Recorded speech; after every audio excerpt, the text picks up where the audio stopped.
இன்றைய திருப்பலி வேதாகம வாசகங்கள். பாஸ்கா காலம் 7வது வாரம், புதன்.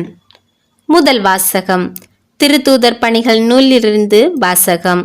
20ஆம் அதிகாரம் 28 முதல் 38 வரையுள்ள இறைவார்த்தைகள். அந்நாட்களில் பவுல் எபேசு சபையின் மூப்பர்களிடம் கூறியது: தமது சொந்த இரத்தத்தால் தமதாக்கிக் கொண்ட கடவுளின் திருச்சபையை மேய்ப்பதற்கு தூய ஆவியார் உங்களை கண்காணிப்பாளராக ஏற்படுத்தியுள்ளதால் உங்களையும் மந்தை முழுவதையும் கவனமுடன் காத்து கொள்ளுங்கள். உங்களை விட்டு நான் சென்ற பின்பு கொடிய ஓநாய்கள் உங்களுக்குள் நுழையும் என்பது எனக்கு தெரியும். அவை மந்தையை தப்ப விடாதவாறு தாக்கும். உங்களிடமிருந்து சிலர் தோன்றி சீடர்களையும் தம்மிடம் திசை திருப்பும் அளவுக்கு உண்மையை திரித்து கூறுவர். எனவே விழிப்பாயிருங்கள். 3 ஆண்டு காலமாக அல்லும் பகலும் இடைவிடாது கண்ணீரோடு நான் உங்கள் ஒவ்வொருவருக்கும் அறிவுறுத்தி வந்ததை நீங்கள் நினைவிற்கொள்ளுங்கள். இப்போதும் நான் உங்களை கடவுளிடம் ஒப்படைக்கிறேன். அவரது அருள் வார்த்தைக்கும் கட்டுப்படுவீர்களாக. அவ்வார்த்தை வளர்ச்சியடையும் தூயோர் அனைவருக்கும் உரிய உரிமை பேற்றையும் உங்களுக்கு தரவல்லது. எவருடைய பொன்னுக்கோ வெள்ளிக்கோ ஆடைக்கோ நான் ஆசைப்பட்டதில்லை.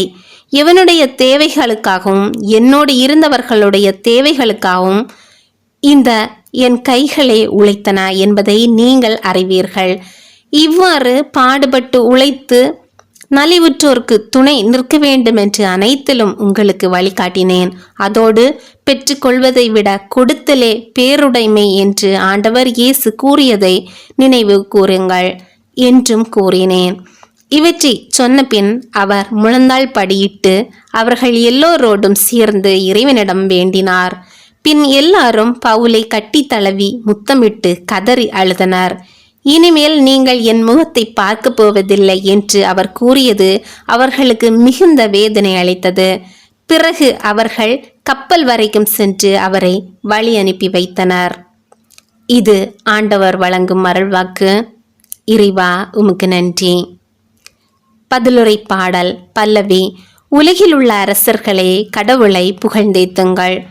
கடவுளே, உம் வல்லமையை காட்டியருளும்.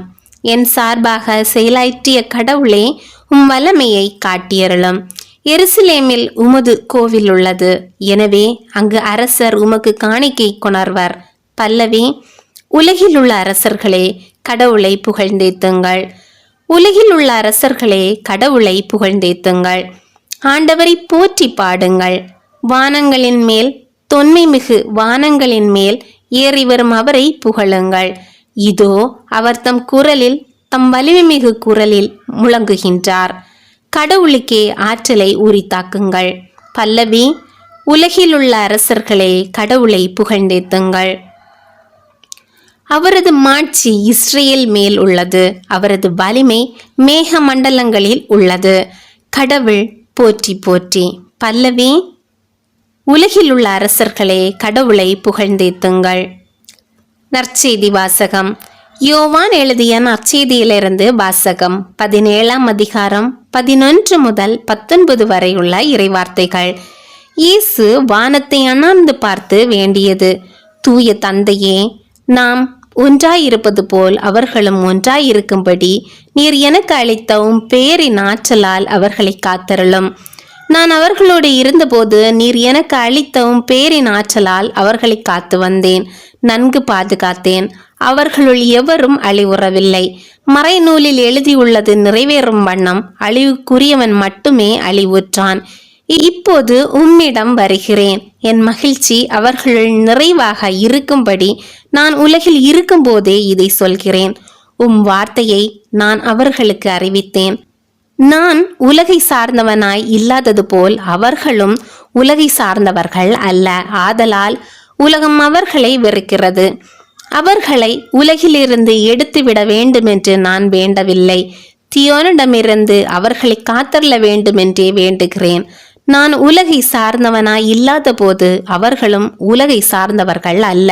உண்மையினால் அவர்களை உமக்கு அர்ப்பணமாக்கியருளும். உமது வார்த்தையே உண்மை. நீர் என்னை உலகிற்கு அனுப்பியது போல நானும் அவர்களை உலகிற்கு அனுப்புகிறேன். அவர்கள் உண்மையினால் உமக்கு உரியவராகும்படி அவர்களுக்காக என்னையே உமக்கு அர்ப்பணமாக்குகிறேன். இது கிறிஸ்து வழங்கும் நற்செய்தி. கிறிஸ்துவே உமக்கு புகழ்.